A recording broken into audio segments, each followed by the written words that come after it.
Yo tout le monde, comment ça va tout le monde? Yo tout le monde, comment allez-vous aujourd'hui? Moi ça va très très bien, nouvelle vidéo un petit peu spéciale, totalement spéciale.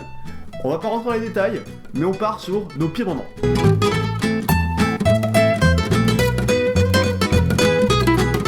Aujourd'hui on devait faire une compile de tous les vlogs, tout ce qui s'est passé en off, sauf que je me suis rendu compte qu'à la fin de la semaine j'avais pas grand chose parce que... tous les trucs que tu filmes, tu les mets dans tes vlogs. Voilà, j'ai mis dans les vlogs. Donc, on est parti donc du coup sur une vidéo un peu décalée. Première question les gars, ton pire moment pendant un vlog? Ton pire moment? Mais je crois qu'on a le même. Moi, le pire moment dans un vlog, en fait, c'est quand je suis partie donc faire mon stage à Londres pendant 3 mois et qu'il est donc, pour ceux qui ne s'en souviennent pas ou pour ceux qui ne le savent pas, en gros, il m'a accompagné les 2 premières semaines. Et il y a bien un moment où il a été obligé de partir. Donc quand il est parti, et c'est vrai qu'après, en regardant son vlog le lendemain, en fait, t'as l'impression qu'il en a clairement rien à foutre. Faut dire ce qui est. Non, c'est pas ça. Enfin bon, le truc c'est que quand tu regardes son vlog, quand même, tu regardes la fin, tu te vois le mec, tu vois, et normalement il... En fait, je pense que j'étais il très... me disait... Non, laisse-moi finir parce que c'est important de le dire quand même. Genre, il était en dépression, tu vois, genre il me dit ouais, c'est dur et tout machin. Et le mec, tu regardes son vlog, tu te dis quoi? Le mec il rentre, il fait apéro, tu vois, genre il s'en fout. Moi j'étais en PLS dans mon lit et... Ouais, j'étais pas mal, enfin j'étais mal, non j'ai pas dit ça. Je vous mets un tout petit extrait juste ici, voilà, je faisais le mec genre ouais, putain Londres ils ont fouillé dans ma valise, les cons, Londres fait chier, mais bon juste avant j'étais très mal. C'était pas le moment le plus sympa du vlog, mais c'est le moment où je l'ai mieux le caché. Oui. Personne l'a capté. Ah bah pour le coup oui. Mais voilà.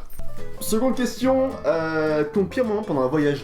Alors moi mon pire moment pendant un voyage c'est quand je suis partie aux États-Unis il y a de ça 3 ans.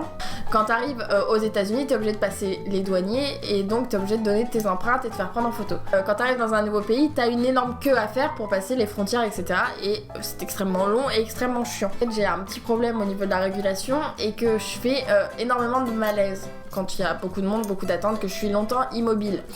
Et le truc c'est que arrivé donc au moment de passer, bim, je m'effondre, donc là limite il y a NCIS et tout qui arrive, enfin le truc genre élite. Et le moment le plus gênant du coup c'est après, parce que j'avais pas encore fait la photo, du coup il fallait la faire, et là l'officier s'est foutu de ma gueule en disant heureusement que tu vois pas la photo parce que clairement voilà, enfin il s'est foutu de ma gueule. T'étais énormément immonde. Ouais. T'étais immonde. Oui. Et moi ensuite c'était également outre-mer, c'était pas loin, c'était au Canada.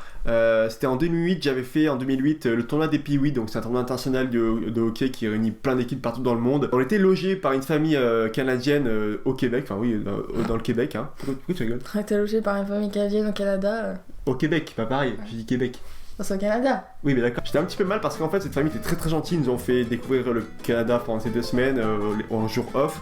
Ils nous ont fait à bouffer local, ils nous ont offert des cadeaux, moi ils m'ont offert tout plein de trucs de Wii, d'accessoires de Wii, c'était à l'époque, j'avais le truc de Wii, j'avais tout pour tirer, pour jouer au tennis. Et notamment les soirs de match, enfin avant les matchs, et en rentrant souvent le soir on jouait avec mon pote qui était de mon équipe, qui dormait avec moi dans cette famille, au hockey dans une petite patinoire dans le jardin de la famille. On s'amusait à tirer, à faire des shoots, à s'entraîner, sauf que leur fille, oui parce qu'ils avaient une fille, elles avaient une fille qui était gold de hockey. Sauf que voilà, le seul truc que j'ai fait, que j'ai réussi à faire dans la famille, c'est que je lui ai pété le casque en tirant le palais dans le casque. J'ai juste niqué leur casque à 200-300 balles, un casque de hockey. Voilà, c'était mon anecdote, nulle. Le moment le plus gênant pendant un vlog. C'était à pas très longtemps, j'ai jamais montré, j'en ai jamais parlé parce que j'en suis pas vraiment très fier.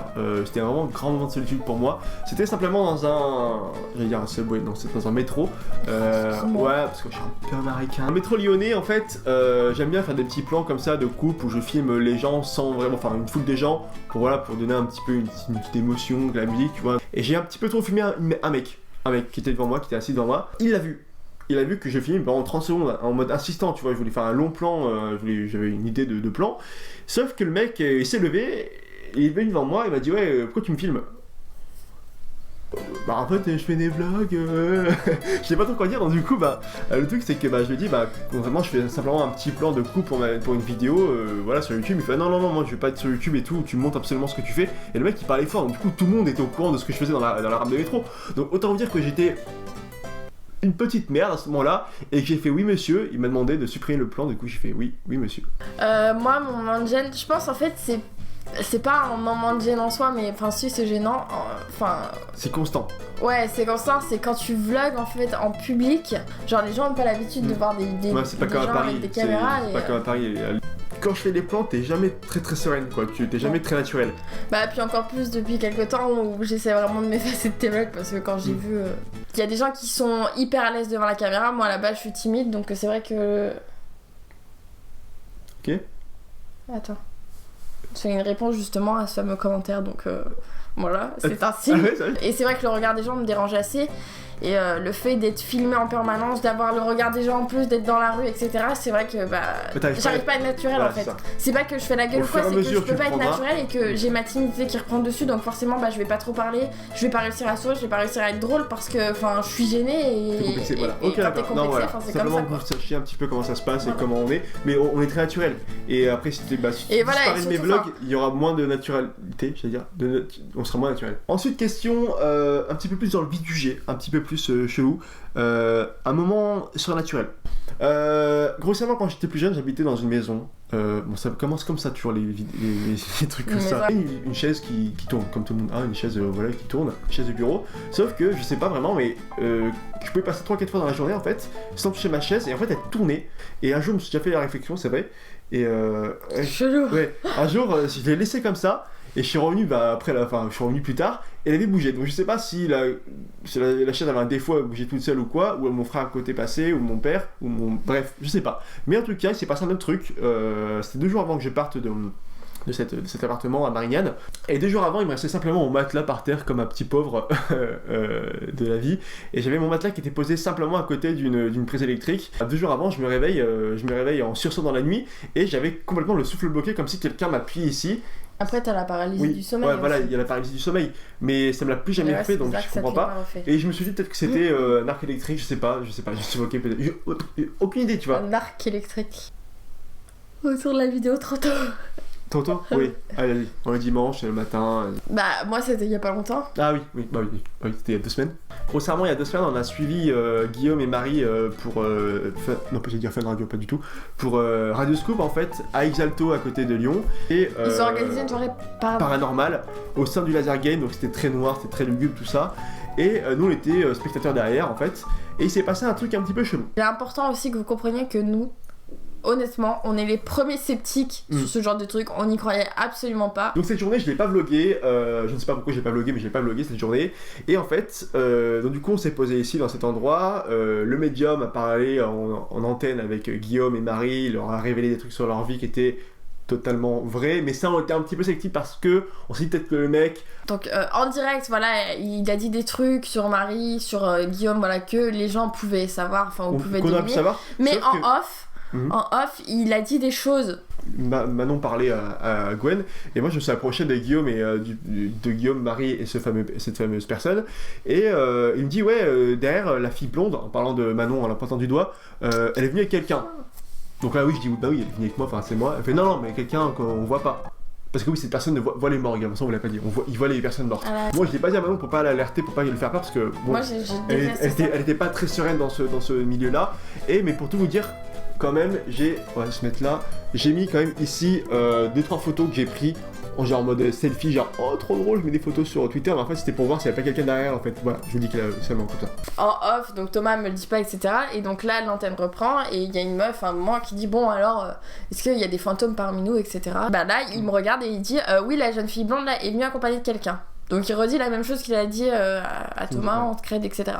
Donc c'est tout, ça passe, puis là c'est la pub, il dit enfin de quoi vous parlez, etc. Et là il commence à arriver avec ses mains, genre est-ce que je peux, je sais pas, faire son vaudou, je sais pas quoi, machin. Là en fait, pour être honnête, il m'a sorti la personne en question et il aurait pas pu le deviner. C'est un adjectif qui était très très proche de lui. Et ouais, de voilà. cette personne. Enfin, c'est des trucs que tu peux pas inventer. Que tu peux pas savoir. Enfin, quand tu peux pas dire tiens, cette personne-là de sa famille est morte et voilà. Enfin, c'était pas possible, impossible. Et bref, il a également su des choses par rapport à comment s'est passé le décès de quelqu'un qui était plus ou moins violent. Bref, il a su plein de choses et après en off à la fin quand c'est terminé, on a parlé un petit peu. Et cette personne nous a expliqué comme quoi tous les jours il voyait des morts, il parlait avec des gens, des personnes décédées et que c'était pas forcément mauvais pour nous. Peut-être qu'il y avait des gens qui étaient ici derrière nous qui étaient simplement là pour nous protéger, comme pour Manon. Et voilà, il nous expliquait plein d'anecdotes et que par exemple, il s'est arrêté 20 minutes un jour sans le capter, qu'il parlait avec un mort sur la place Bellecour. Donc voilà, super rassurant. je me dis que c'est flippant de se dire qu'il y a des choses qui se passent autour de nous qu'on peut pas voir, quoi. Mais bon. Totalement. C'est vrai. Voilà. Donc du coup, ces pires moments sont terminés les gars. Voilà, c'était 4 questions vraiment, on voulait tourner ça autour du vlog. C'est un petit peu parti en couille hein, au final. Mais voilà, je voulais simplement revenir sur cette petite semaine de vlog qu'on a passé ensemble. C'est crevant, c'est fatigant parce que j'ai pas vraiment l'habitude. Également, ça ruine un petit peu notre vie, on va dire. Notre vie à deux, de couple. Parce que le soir je dois monter la vidéo pour le lendemain, donc du coup voilà, je monte la vidéo, je reprends le vlog, je remonte, bref c'est du taf. Bref en tout cas voilà, 7 jours de vlog intensif, il y a des jours où c'était un petit peu plus compliqué que d'autres. Voilà, il faut créer quelque chose, il faut créer une histoire, et donc du coup c'est vrai que pour le coup même vous avez bien kiffé qu'on fasse pas grand chose, qu'on fasse une vie banale, mais que je le montre et que je le monte d'une certaine façon. Ça vous a bien plu. Quand je fais des visus comme j'ai fait le dernier vlog, ça faisait beaucoup plus derrière ça, il faut que je le refasse, hein, ça ne s'en fait pas. Alors on reprend pour une semaine de taf, une semaine de vlog. Et voilà. Le fameux mot. Bite. Voilà, le fameux bite. Pourquoi bite? Je sais pas. Je sais pas.